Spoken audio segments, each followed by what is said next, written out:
Olá pessoal, bem-vindos ao quadro.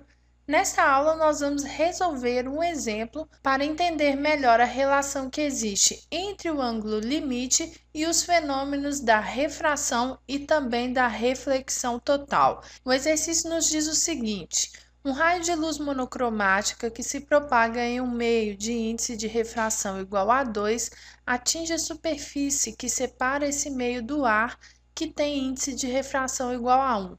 O raio luminoso passará para o ar se o ângulo de incidência nessa superfície for. Então, ele está querendo que a gente calcule o ângulo limite. Por quê? A partir do ângulo limite não ocorre refração, e sim reflexão total da luz.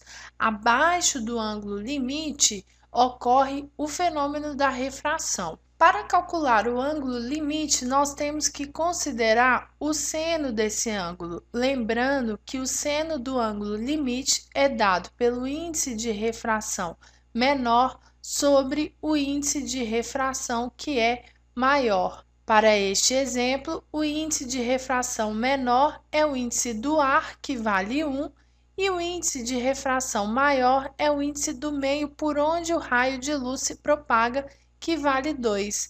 Se o seno de L é igual a meio, isso significa que L é igual a 30 graus, ou seja, o ângulo limite é igual a 30 graus.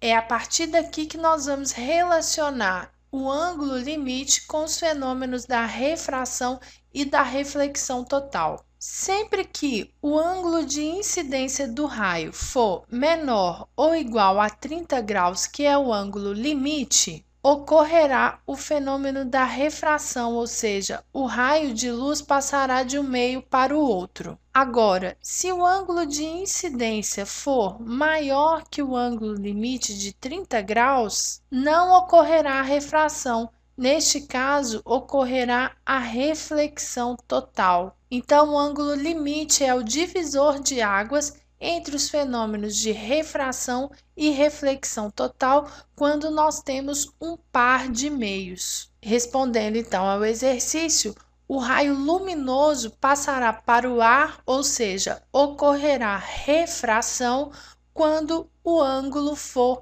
menor que 30 graus, uma vez que 30 graus é o ângulo limite. Agora, eu quero mostrar para vocês como a reflexão total está relacionada a um fenômeno muito comum em dias muito quentes, que é a formação de miragens. As miragens que são muito comuns em filmes em que o deserto é o cenário principal, também são formadas na vida real.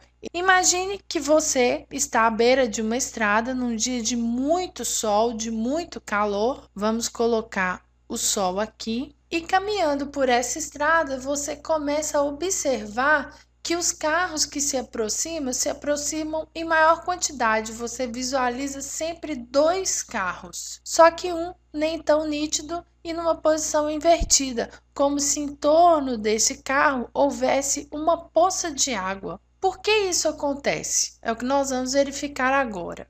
Os raios de sol aquecem o ar, porém, essa camada de ar que está mais próxima do asfalto, além de receber calor do sol, recebe também o calor do próprio asfalto. Sendo assim, essa camada de ar fica mais quente, e sendo mais quente, ela se torna menos densa. Por ser menos densa, o índice de refração dessa camada de ar é menor que o índice de refração da camada de ar que está logo acima.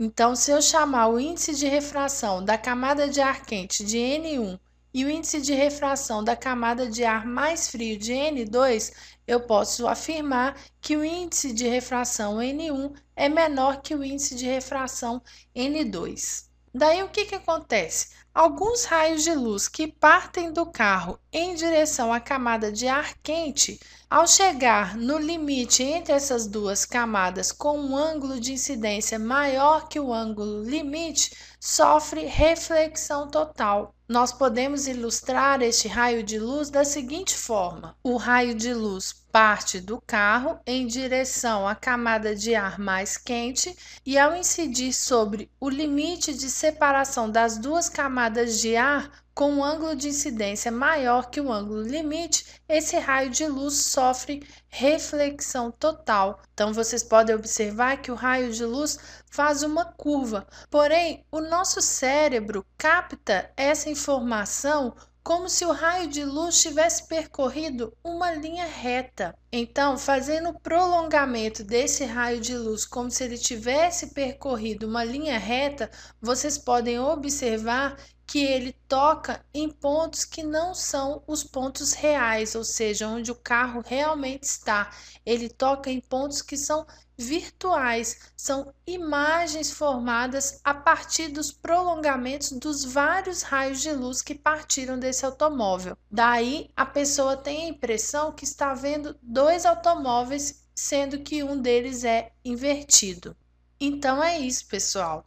A diferença de temperatura entre as camadas de ar faz com que o índice de refração da camada de ar mais quente seja menor que o índice de refração da camada de ar mais frio. Neste tipo de ambiente, nós podemos observar o fenômeno da reflexão total, que possibilita então a formação das miragens. Espero que vocês tenham gostado dessa aula. Continuem estudando.